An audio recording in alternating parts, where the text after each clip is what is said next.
Wel, cyn I mi ddechrau I CCG, nes I ddim siarad Cymraeg o gwbl yn y gweithio neu yn y tŷ.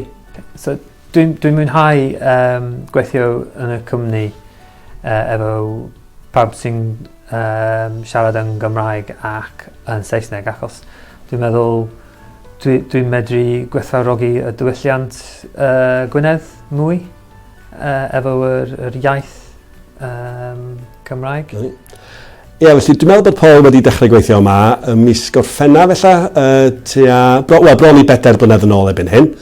A mi nath o ddechrau dysgu Cymraeg yn syth. Mi ddoes I yma I weld o, I asesu I lefel o. A oedd o'n gwybod ychydig o eiriau, ond doedd gynno fo ddim llawer o Gymraeg, y deud y gwir.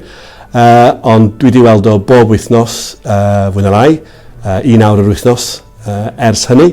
Ac erbyn hyn, dyn ni'n siarad am awr heb unrhyw drafferth. Mae wedi datblygu gymaint yn ystod y cyfnod yna. Dwi'n gweithio efo Craig ers ryw 6 mis, so dwi wedi bod yn dod I CCG ers hynny.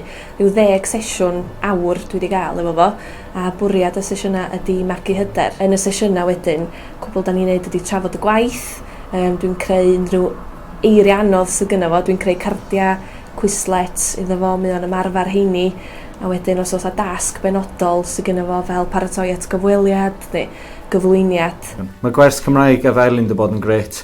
Mae dy codi hyder fi a rwy'n dwi'n gallu sgwrsio Cymraeg lot mwy yn gwaith a dwi'n gallu gwneud cyfweliadau mewn Cymraeg. Dwi'n meddwl, just go for it, dos amdani.